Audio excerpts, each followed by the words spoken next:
नमस्कार साथियों, मैं पवन चंदेला आप सभी का हार्दिक स्वागत करता हूं आपके अपने YouTube channel GK by Malaram sir पर। Haryana group D Haryana group D को मद्देनज़र रखते हुए, क्योंकि एग्ज़ाम डेट बिल्कुल नज़दीक आ गई है, आपके पास 30 से 35 दिन बचे हैं ग्रुप डी के लिए। अगर नौकरी पाना है, सपना साकार करना है, अगर नौकरी पाना है, सपना साकार करना है, तो आपको मेहनत तो करनी ही पड़ेगी। उसके लिए अपने स्पेशल अलग से ग्रुप डी के लिए टेस्ट सीरीज लेके आया हूँ मैं आपके लिए, ताकि बंदों को ज़्यादा से ज़्यादा प्रैक्टिस करवा सकें। जो आगामी आने वाले एग्ज़ाम है ग्रुप डी के जो एग्ज़ाम होगा, उसके अंदर तुम्हें इन क्वेश्चनों में से हरियाणा जी के क्वेश्चन देखने को मिलेंगे, गारंटी है इस बात की। क्योंकि मैं बिल्कुल वेल सेटल तरीके, जो अच्छे अच्छे क्वेश्चन हैं 2 4 5 बुकों में से उठा उठा कर, या प्रीवियस ईयर के जो क्वेश्चन पेपर आए हुए हैं, उन्हीं क्वेश्चनों को ध्यान में रखते हुए ये क्वेश्चन बना के लाया हूँ आज। तो अपन आज प्रैक्टिस करेंगे ग्रुप डी के लिए, हरियाणा ग्रुप डी के लिए स्पेशल। चलो स्टार्ट करते हैं देरी ना करते हुए। हरियाणा ग्रुप डी की टेस्ट सीरीज है, हर सब्जेक्ट की मिलेगी आपको।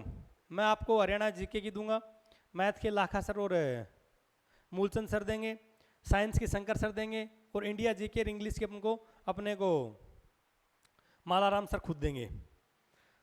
चलो आगे स्टार्ट करते हैं ग्रुप डी की टेस्ट सीरीज को। पहला क्वेश्चन देखो, पहला क्वेश्चन देखो।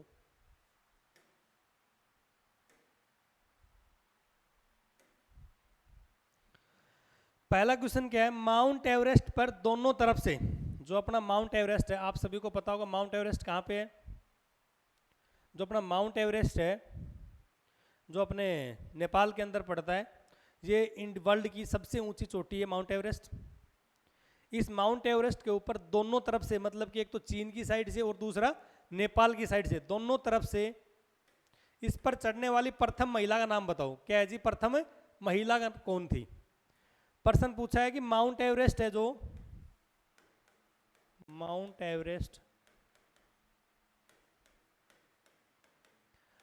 एवरेस्ट पर दोनों साइड से, मतलब कि एक तो दोनों साइड की बात करें तो एक तो नेपाल की साइड से और दूसरी चीन की साइड से, दोनों साइड से चढ़ने वाली प्रथम महिला का नाम बताओ। प्रथम महिला का नाम बताओ। देखो जी, नाम देखो कौन कौन से हैं। ऑप्शन दे रखे हैं आपको, आप ऑप्शन में जो उत्तर है उसको कमेंट कर सकते हैं। पहला ऑप्शन दे रखा है अनीता कुंडू, आप सभी इनके बारे में जानते होंगे, ये पर्वतारोही है। दूसरे की बात करें अपन तो वो है संतोष यादव। अगर तीसरे की बात करें अपन तो है मांडवी गर्ग। और चौथा ऑप्शन दे रखा है शिवांगी पाठक। देखो जी, मैं सब इसका आंसर तो क्या आएगा, अनीता कुंडू जी आएगा। क्या आएगा जी, अनीता कुंडू जी। अनीता कुंडू जी हिसार से बिलोंग करती हैं। कहाँ से बिलोंग करती हैं ये अनीता कुंडू जी? हिसार से बिलोंग करती हैं। ये हरियाणा की पहली महिला हैं जिन्होंने माउंट एवरेस्ट के ऊपर दोनों तरफ से चढ़ाई की है, मतलब नेपाल की साइड से भी और चीन की साइड से भी। ठीक है, अनीता कुंडू जी कहाँ से बिलोंग करती है? हिसार से बिलोंग करती हैं। चलो आप बात करते हैं, सेकंड ऑप्शन दे रखा है संतोष यादव जी। संतोष यादव जी कहाँ से बिलोंग करती हैं? पहली बात देखो, रेवाड़ी से। कहाँ से बिलोंग करती हैं? रेवाड़ी। रेवाड़ी में कहाँ से सरकार? जोनियावास गांव है इनका। ये हरियाणा की प्रथम महिला पर्वतारोही है। ये हरियाणा की प्रथम महिला है जिन्होंने माउंट एवरेस्ट के ऊपर चढ़ाई की थी। ये 2 बार चढ़ चुकी हैं संतोष यादव जी। दोनों में डिफरेंशिएट पता चल गया। अनीता कुंडू जी हैं, वो दोनों साइड से चढ़ी हैं, और संतोष यादव उन्होंने एक साइड से 2 बार चढ़ा है। ठीक है, तो संतोष यादव जी रेवाड़ी के जोनियावास गांव की रहने वाली हैं। ये हरियाणा की प्रथम महिला हैं जिन्होंने माउंट एवरेस्ट के ऊपर फतह पाई थी। चलो आगे बात करते हैं अपन। थर्ड ऑप्शन दे रखा है मांडवी गर्ग। कौन सा दे रखा है? मांडवी गर्ग। देखो जी, मांडवी गर्ग जी ये हिसार से बिलोंग करती हैं। ये क्या है, पहली हरियाणा की क्या है, पहली अंधा पर्वतारोही है। अंधा पर्वतारोही है। ये कौन है जी? हरियाणा की पहली अंधा पर्वतारोही है। कौन? मांडवी गर्ग जी। देखो इसके जज्बे को भी सलाम है यार। यहाँ सब कुछ होते हुए, आंखें भी हैं, हाथ भी हैं, पैर भी हैं, सब कुछ है, उसके बावजूद एक नौकरी पाने का हौसला नहीं रख सकते अपन। अरे इस मांडवी गर्ग जी की आंखें ना होने के बावजूद भी इन्होंने माउंट एवरेस्ट पे फतेह कर लिया। देखो हौसले को रियल में सलाम है। अगला ऑप्शन दे रखा है शिवांगी पाठक। ये शिवांगी पाठक जी हैं सबसे कम उम्र की, क्या जी, सबसे कम उम्र की, सबसे कम एज की महिला पर्वतारोही है, सबसे कम एज की महिला पर्वतारोही। तो अपना प्रश्न पहला क्लियर हो गया। प्रश्न ये था कि हरियाणा की प्रथम महिला कौन सी है जिन्होंने माउंट एवरेस्ट के ऊपर दोनों साइड से फतेह की है, मतलब दोनों साइड से चढ़ी है, चीन और नेपाल से। तो उसका आंसर क्या आएगा, अनीता कुंडू जी। ये हिसार से बिलोंग करती हैं, इन्होंने दोनों साइड से चढ़ा है। संतोष यादव जी रेवाड़ी से बिलोंग करते हैं, जोनियावास गांव है। ये हरियाणा की पहली महिला पर्वतारोही है। मांडवी गर्ग की बात करें तो ये पहली अंधा महिला पर्वतारोही है। और शिवांगी पाठक की बात करें तो सबसे कम उम्र की। अगर पहला मेल पर्वतारोही की बात करें, किसकी बात करें, ये तो फीमेल की बात होगी। अगर मेल पर्वतारोही की बात करें तो वो रामलाल जी हैं। कौन है सरकार, रामलाल जी। रामलाल जी हैं। रामलाल जी कहाँ से बिलोंग करते हैं, फतेहाबाद से। कहाँ से, फतेहाबाद। फतेहाबाद की स्थापना कब हुई थी सरकार, 1997 में झज्जर के साथ। ठीक है, पहला प्रश्न क्लियर हो गया। चलो अगला प्रश्न देखो। अपन ऐसे हर क्वेश्चन को बिल्कुल डिटेल से एनालिसिस करेंगे ताकि आगे आने वाले ग्रुप डी के अंदर जो भी ग्रुप डी का जो एग्जाम होगा उसके अंदर कोई भी क्वेश्चन अपना छूटे ना। अगला प्रश्न देखो, हरियाणा का प्रथम उप मुख्यमंत्री कौन था। अगर अपन बात करें उप मुख्यमंत्री की तो टोटल हरियाणा के अंदर 6 उप मुख्यमंत्री बन चुके हैं, दुष्यंत चौटाला जी सहित। छठवें कौन है, दुष्यंत चौटाला सहित। आप बोलोगे गुरुजी 6 बन गए, इनको याद कैसे रखेंगे। इनको याद रखने का तरीका बताते हैं। देखो एक लाइन याद रखने, सीएम, क्या जी, CM, C for Chandra Mohan. CM का मतलब क्या हो गया भाई, C for Chandra, M for Mohan, Chandra Mohan हो गया। तो सीएम चंद्र मोहन याद रख लोगे। तो सीएम चंद्र मोहन से याद रखोगे तो पहला जो अपना हरियाणा का उप मुख्यमंत्री था, सी फॉर चांदराम, क्या जी, चांदराम, सी फॉर चांदराम। और बात करें तो मंगल सेन, जो ये सारे मुख्यमंत्रियों के नाम है, चिंता मत करो, कौन है जी, मंगल सेन। और एक कौन थे, चंद्र मोहन। तो 3 डिप्टी सीएम तो आपको याद हो गए सीएम चंद्र मोहन के नाम से। सी फॉर कौन हो गया, चांदराम जी। तो हरियाणा के प्रथम उप मुख्यमंत्री कौन हुआ करते थे, चांदराम जी। कौन हुआ करते थे, चांदराम जी। एम फॉर मंगल सेन और चंद्र मोहन एक अलग से हुआ करते। टोटल 3 तो मैंने आपको बता दिए, आगे देख लो। एक बनारसी दास गुप्ता जी हैं, चौथे कौन है, बनारसी दास गुप्ता जी, एक उनमें से। एक हुकुम सिंह जी हैं और एक दुष्यंत चौटाला है। मतलब मैंने 6 बताए आपको डिप्टी सीएम, 6 कौन कौन से देख लो, मैं बताता हूँ, लिख देता हूँ। देखो याद रखने के लिए मैंने आपको बताया, CM Chandra Mohan, CM Chandra Mohan. C for Chandram, ये पहले हुआ करते थे। M for Mangal Sen, M for Mangal Sen. एक चंद्र मोहन जी हुआ करते थे, एक चंद्र मोहन जी हुआ करते थे। एक हुकुम सिंह जी हुआ करते थे। कौन हुआ करते थे, हुकुम सिंह जी। और एक बनारसी दास गुप्ता जी हुआ करते थे। कौन हुआ करते थे, बनारसी दास गुप्ता जी, बनारसी दास गुप्ता जी हुआ करते थे। 5 हो गए। और छठा अपने दुष्यंत चौटाला जी हैं। कौन है जी सरकार, छठा दुष्यंत चौटाला जी। अगर दुष्यंत चौटाला जी की बात करें तो ये जेजेपी पार्टी के हैं। किसके हैं, जेजेपी पार्टी के। तो हरियाणा के 6 के 6 डिप्टी सीएम अपने याद कर लिए, चांदराम जी, मंगल सेन, चंद्र मोहन, हुकुम सिंह, बनारसी दास गुप्ता और दुष्यंत चौटाला जी। ये जेजेपी पार्टी से बिलोंग करते हैं, दुष्यंत चौटाला जी। चलो अगला प्रश्न देखो, ओटू बैराज किस नदी पर है। कौन सा बैराज, ओटू बैराज किस नदी के ऊपर है। अगर अपन बात करें किसकी, ओटू बैराज की। देखो हरियाणा में मैंने आपको जब नदी पढ़ाई, पीछे वीडियो डाला, झीलें पढ़ाई, उसके बाद मैंने आपको बैराज भी पढ़ाए थे हरियाणा के। चलो मैं आपको रिवाइज करवा देता हूँ, बाकी बताता हूँ। ओटू बैराज कौन सी नदी पर है, ये घग्गर नदी पर है सरकार। कौन सी पर है, घग्गर नदी पर। कौन सी नदी पर है, घग्गर नदी पर। कहाँ पे है सरकार, सिरसा में। कहाँ पे है जी, ये सिरसा में। ठीक है, चलो ऑप्शन देखो क्या क्या दे रखे हैं। यमुना नदी, पहला ऑप्शन दे रखा है यमुना नदी। तो यमुना नदी की अगर अपन बात करें, मैंने आपको पहले ही बताया था यमुना नदी अपने यमुनानगर से प्रवेश करती है। जब आपको नदियां पढ़ाई थी विद मैप के साथ, हरियाणा का मैप के साथ मैंने नदियां पढ़ाई थी, उसमें मैंने आपको बताया था यमुना नदी है वो यमुनानगर से प्रवेश करती है कलेसर के पास से। इसके ऊपर एक हथनी कुंड बैराज है, कौन सा जी? अथनी कुंड। अथनी कुंड बैराज, कौन सा बैराज है सरकार? अथनी कुंड बैराज है। तो अथनी कुंड बैराज कहां पे? यमुनानगर के अंदर है। किस नदी के ऊपर है? यमुना नदी के ऊपर है। किस नदी के ऊपर है? यमुना नदी के ऊपर है। ठीक है, हो गया क्लियर। साहिबी नदी की बात कर ले, दूसरा ऑप्शन दे रखा है साहिबी नदी। तो मैंने आपको जब नदी पढ़ाई थी उस टाइम साहिबी नदी के ऊपर एक आपको डैम बताया था, आपको एक बैराज बताया था। क्या बताया था? कि बैराज बताया था, जिसका नाम हुआ करता था मसानी बैराज। कौन सा जी? मसानी। मसानी बैराज। तो मसानी बैराज किसके ऊपर है? घग्गर नदी के ऊपर, सॉरी साहिबी नदी के ऊपर है। मसानी बैराज कौन सी नदी के ऊपर है? साहिबी नदी के ऊपर, रेवाड़ी में है। ठीक है। घग्गर नदी के ऊपर ओटू बैराज है। कौन सा है जी? ओटू बैराज है। यही तो पूछा गया था। ओटू बैराज कहां पे है? घग्गर नदी के ऊपर है। कौशल्या, कौन सा जी? कौशल्या बैराज भी यहीं पे। कौशल्या बैराज कहां पे, कौन सी नदी पर है? घग्गर नदी पर। यमुना नदी की और बात करें तो लखवार, रेणुका, लकीर के नाम से याद किया था ना आपने, लखवार और रेणुका। सरस्वती नदी की अगर अपन बात करें तो सरस्वती नदी के ऊपर मेरे हिसाब से ये अब फिलहाल विलुप्त हो चुके, जहां तक अपन बुकों में पढ़ते हैं सरस्वती नदी हाल फिलहाल में विलुप्त है। जो पुराना हरियाणा था वो सरस्वती नदी के किनारे बसा हुआ था।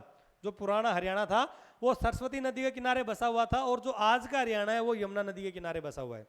ठीक है, चलो आगे प्रश्न देखते हैं।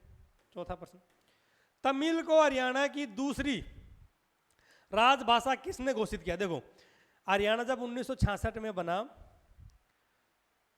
उसके बाद में पहली भाषा तो ठीक है जो होगी, दूसरी भाषा जी राजभाषा हुआ करती थी हरियाणा की, तो वो कौन सी हुआ करती थी? तमिल हुआ करती थी। कौन सी जी? तमिल हुआ करती थी पहले। 2010 के बाद में, कब से? 2010 के बाद में पंजाबी को दूसरी भाषा बना दिया गया है। हरियाणा की दूसरी राजभाषा कौन सी है? 2010 के बाद में पंजाबी लैंग्वेज है ना, पंजाबी लैंग्वेज को हरियाणा की दूसरी राजभाषा बना दिया गया है। पहले दूसरी राजभाषा कौन सी हुआ करती थी? तमिल हुआ करती थी। कौन सी? तमिल हुआ करती थी। तो तमिल को हरियाणा की दूसरी राजभाषा किसने घोषित किया था? चौधरी बंसीलाल जी ने। किसने किया था सरकार? चौधरी बंसीलाल जी। पहला ऑप्शन दे रखा है चौधरी बंसीलाल, तो पहला उत्तर ही सही हो जाएगा, चौधरी बंसीलाल जी। अगर चौधरी बंसीलाल जी की बात करें तो इन्हें लोह पुरुष कहा जाता है। क्या कहा जाता है जी? लोह पुरुष कहा जाता है। आधुनिक हरियाणा का निर्माता कहा जाता है।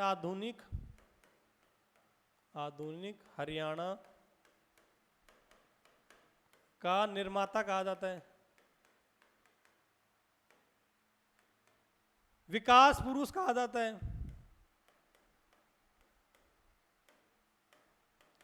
चौधरी बंसीलाल जी ने शराबबंदी कानून लेके आए थे। क्या लेके आए थे सरकार? शराबबंदी कानून यही लेके आए थे पहली बार, 1996 के अंदर लाए थे ना। हरियाणा विकास पार्टी भी इन्हीं के द्वारा स्थापित की गई थी। कौन सी पार्टी? हरियाणा विकास पार्टी। हरियाणा विकास पार्टी। और हरियाणा विशाल पार्टी किसके द्वारा स्थापित की गई थी? एक पार्टी और भी तो स्थापित की गई थी, हरियाणा विशाल पार्टी। अगर हरियाणा विशाल पार्टी की बात करेंगे तो वो थी राव वीरेंद्र जी द्वारा। किसके द्वारा? राव वीरेंद्र जी द्वारा।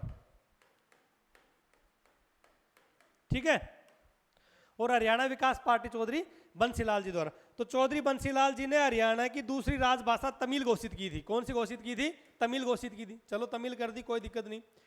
अब अपने चौधरी भूपेंद्र सिंह जी हुड्डा, जो भूपेंद्र सिंह जी हुड्डा जब सीएम बने तो उन्होंने क्या किया? 2010 के अंदर क्या किया जी? 2010 की बात है। 2010 के अंदर इन्होंने क्या किया कि हरियाणा की जो दूसरी भाषा तमिल हुआ करती थी उसे चेंज कर पंजाबी बना दी। क्या बना दी? बोला कि पंजाबी हरियाणा की दूसरी राजभाषा होगी। कौन सी होगी दूसरी राजभाषा? पंजाबी होगी। ठीक है। स्वतंत्र भारत में जन्मे हरियाणा के पहले सीएम हुआ करते थे। कौन? भूपेंद्र सिंह जी हुड्डा। राव वीरेंद्र जी के बारे में मैंने आपको बताया, हरियाणा के विधानसभा, कौन से जी? विधानसभा के प्रथम पुरुष अध्यक्ष हुआ करते थे। प्रथम पुरुष अध्यक्ष हुआ करते थे। इसका मतलब क्या हुआ कि विधानसभा की जो प्रथम अध्यक्ष थी वो हरियाणा की महिला हुआ करती थी, जिनका नाम था सन्नो देवी। क्या नाम था सरकार? सन्नो देवी। अगर मेल की बात करें तो हरियाणा का पहला मेल विधानसभा का अध्यक्ष कौन हुआ करता था? राव वीरेंद्र जी। अगर आज के दिन की बात करें तो हरियाणा के अंदर 14वीं विधानसभा चल रही है और 14वीं विधानसभा के अध्यक्ष अपने पंचकुला जिनका विधानसभा क्षेत्र है उनका नाम कमेंट करके बताओ। चलो मैं बता देता हूं, ज्ञानचंद गुप्ता जी हैं। कौन है? ज्ञानचंद गुप्ता जी। आप फिलहाल कौन है अपने? ज्ञानचंद गुप्ता जी। चौधरी देवीलाल जी। जब अपन हरियाणा की फेमस पर्सनालिटी पढ़ेंगे अगले वीडियो के अंदर, एक दो वीडियो बाद में, तो अपन एक एक के बारे में अच्छे से डिस्कस करेंगे। ठीक है, चलो। किसानों के ऋण माफ किन्होंने किया था? चौधरी देवीलाल जी ने किया था। बुढ़ापा पेंशन किसकी देन है? चौधरी देवीलाल जी की। चलो अगला प्रश्न देखो। चीनी यात्री हवेन त्सवांग। हवेन त्सवांग की बात करें तो हवेन त्सवांग कौन हुआ करते थे? चीनी यात्री। हवेन त्सवांग को यात्रियों का राजकुमार कहा जाता था। क्या कहा जाता था? यात्रियों का राजकुमार। ठीक है, यात्रियों का राजकुमार किन्हें कहा जाता था? हवेन त्सवांग को कहा जाता था यात्रियों का राजकुमार। इन्हें शाक्य मुनि का दर्जा भी दिया गया है। क्या कहा गया है जी? शाक्य मुनि भी कहा गया है। किसे? हवेन त्सवांग को। ठीक है, याद रख लोगे। जो हवेन त्सवांग थे वो चीनी यात्री हुआ करते थे। इन्हें यात्रियों का राजकुमार कहा जाता था और शाक्य मुनि भी कहा जाता था। आगे देखो प्रश्न क्या बोल रहे हैं। चीनी यात्री हवेन त्सवांग ने किसके शासनकाल में हरियाणा की यात्रा की? जब मैंने आपको वर्धन वंश पढ़ाया था, कौन सा वंश पढ़ाया था? वर्धन वंश पढ़ाया था, तो मैंने आपको बताया था वर्धन वंश के संस्थापक कौन हुआ करते थे? पुष्यभीति जी। कौन हुआ करते थे? पुष्यभीति जी। तो उसके बाद मैंने आपको एक अच्छा प्रश्न बताया था कि स्थानेश्वर के अंदर, कहाँ पे? स्थानेश्वर के अंदर महादेव का जो मंदिर है उसका निर्माण किसने करवाया था? पुष्यभीति जी ने ही करवाया था। और उसका पुनः निर्माण पूछे स्थानेश्वर के महादेव मंदिर का, तो पुनः निर्माण सदाशिवराव जी ने करवाया था। किसने करवाया था? सदाशिवराव जी ने। चलो मैं बता दूंगा आपको। वर्धन वंश की बात कर रहे थे अपने, हवेन त्सवांग की बात कर रहे थे, तो हवेन त्सवांग किसके शासनकाल में आए थे? वर्धन वंश के एक राजा हुआ करते थे, बड़े ही प्रतिभाशाली राजा हुआ करते थे जिनका नाम था हर्षवर्धन। क्या नाम हुआ करता था? हर्षवर्धन। तो चीनी यात्री हवेन त्सवांग थे, वो हर्षवर्धन के शासनकाल के अंदर, किसके काल के अंदर? हर्षवर्धन के शासनकाल के अंदर हरियाणा के में आए थे। हवेन त्सवांग को यात्रियों का राजकुमार कहा जाता है और इसे शाक्य मुनि भी कहा जाता है। चलो आगे बात कर दे।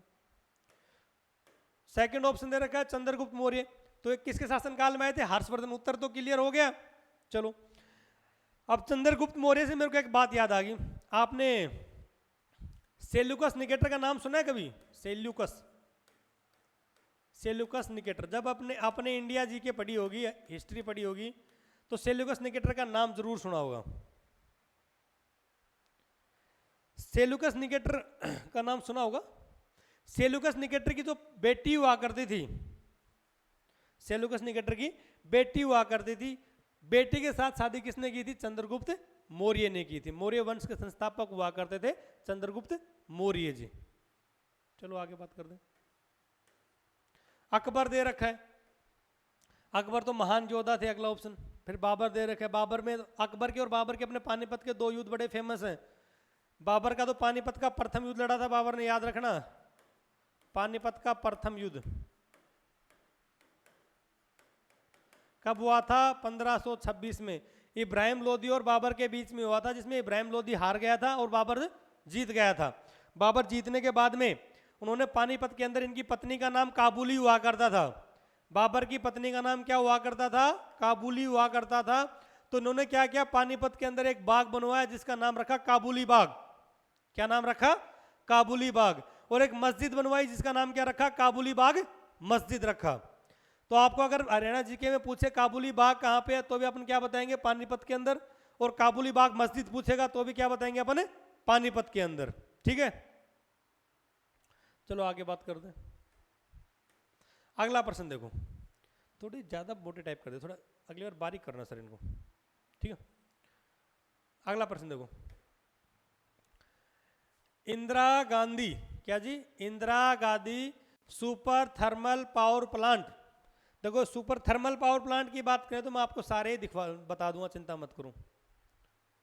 तो Indira Gandhi super thermal power plant Haryana के किस जिले में है?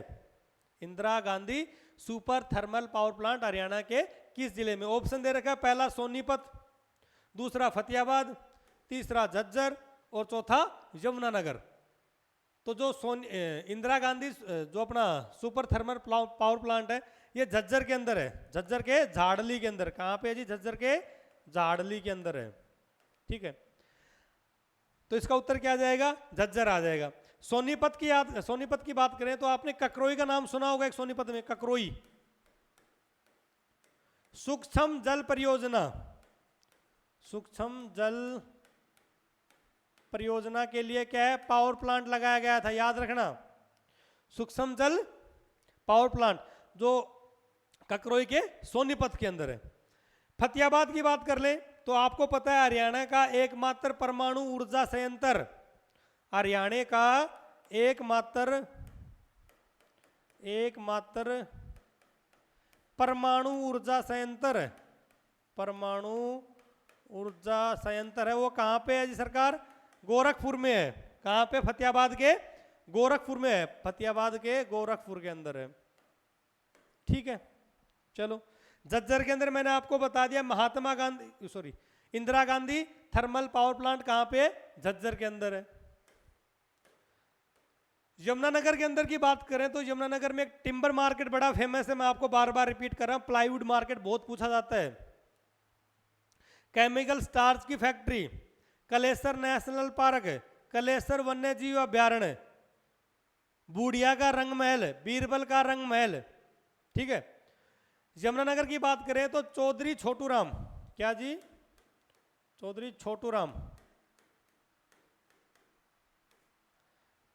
Chaudhary Chhoturam thermal power plant कहां पे? यमुनानगर के अंदर है। ठीक है, चलो अगला प्रश्न देखते हैं, 7वां। हरियाणा में राज्यसभा के लिए कितने सदस्य मनोनीत किए जाते हैं?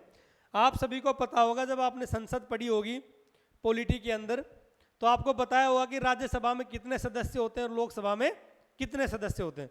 राज्यसभा को क्या कहा जाता है, लोकसभा को क्या कहा जाता है? इनमें से परमानेंट मतलब स्थायी सदन कौन सा है और अस्थायी सदन कौन सा है? ये चीजें आपको मालाराम सर ने अच्छे से बताई होंगी। अगर अपन बात करें, अपना प्रश्न क्या है, हरियाणा में, क्या जी? हरियाणा में राज्यसभा के लिए कितने सदस्य मनोनीत किए जाते हैं? अगर देखो बात करें ऑप्शनों की, तो ऑप्शन दे रखा है 1, 5, 10, 20, 90 और 5, 10, 90 और 17।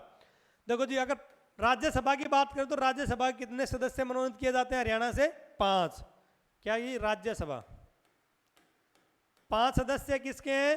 5 सीटें किसमें? हरियाणा की राज्यसभा के अंदर है। 10 की बात करें तो 10 सीटें किसमें हैं? लोकसभा में है। हरियाणा में के अंदर लोकसभा की कितनी सीटें हैं? हरियाणा के अंदर 10 सीटें हैं। जो लोकसभा की 10 सीटें, इनमें से भी 2 सीट आरक्षित हैं। क्या है जी? 2 सीटें क्या है? आरक्षित हैं। एक तो सिरसा वाली सीट आरक्षित है, जहां से एमपी अपने माननीय सुनीता दुग्गल जी हैं। और दूसरी बात करें तो अंबाला की, क्या किसकी सीट आरक्षित है? अंबाला की सीट आरक्षित है। तो राज्यसभा के अंदर हरियाणा में कितनी सीटें? 5। लोकसभा में कितनी है जी? 10। अब 90 क्या है? 90 विधानसभा की सीट है हरियाणा की। क्या है ये? विधानसभा की सीट है। तो हरियाणा के अंदर विधानसभा की सीट कितनी है? 90। जो 90 विधानसभा की सीट है, इनमें से 17 सीट आरक्षित हैं। कितनी सीट आरक्षित है? 17 सीट आरक्षित हैं। तो प्रश्न क्लियर हो गया? चारों ऑप्शन क्लियर हो गए अच्छे से? मैंने अपना प्रश्न था कि राज्यसभा के अंदर हरियाणा के कितने सदस्य मनोनीत किए जाते हैं। तो राज्यसभा के अंदर हरियाणा की कितनी सीटें हैं? 5, मतलब 5 सदस्य मनोनीत करते हैं राज्यसभा में। लोकसभा की बात करें तो लोकसभा में कितने सदस्य मनोनीत होते हैं? कितने सदस्य होते हैं हरियाणा के? 10 होते हैं। उन 10 में से 2 सीटें आरक्षित हैं। कौन कौन सी? सिरसा और अंबाला। विधानसभा की बात कर ले तो हरियाणा के अंदर टोटल 90 विधानसभा की सीटें हैं। उन 90 में से 17 सीटें आरक्षित हैं। कितनी सीट आरक्षित हैं? 17 सीट आरक्षित हैं। और 5 जिले ऐसे हैं हरियाणा के अंदर, क्या जी? 5 जिले ऐसे हैं हरियाणा के अंदर जिनमें कोई विधानसभा की सीट आरक्षित नहीं है। क्या बोल रहा हूं मैं? कोई भी विधानसभा की सीट आरक्षित नहीं है। विधानसभा की सीट मैंने आपको बोला कि 5 ऐसे जिले हैं हरियाणा के अंदर जिनमें कोई भी विधानसभा की सीट आरक्षित नहीं है। वो कौन कौन से 5 जिले, अगर आप कमेंट कर सको तो बताना, वरना मैं लिख देता हूं। एक तो सबसे पहले अपना महेंद्रगढ़ ले लो जी, महेंद्रगढ़ के अंदर कोई भी विधानसभा की सीट आरक्षित नहीं है। दूसरे की बात करें अपन महेंद्रगढ़ के अलावा तो चरखी दादरी जो नया बना है हरियाणा का, जो 22वां जिला बना था 2016 के अंदर, तो दूसरा जिला चरखी दादरी ले लो। तीसरे जिले की अगर अपन बात करें, तीसरा जी फरीदाबाद है। कौन सा है जी? फरीदाबाद है। चौथे की बात करें तो पंचकूला है। कौन सा है जी सरकार? पंचकूला है। और पांचवे की अगर अपन बात करें तो ये है मेवात। कौन सा है जी? मेवात। ठीक है, तो मैंने आपको बता दिया हरियाणा के 17 जिलों के अंदर तो एक एक विधानसभा की सीट आरक्षित है और 5 जिलों के अंदर कोई सीट आरक्षित नहीं है। वो 5 जिले कौन कौन से मैंने आपको लिख दिए। चलो अगला प्रश्न देखो, प्रश्न नंबर 8। HVPNL की फुल फॉर्म बताओ।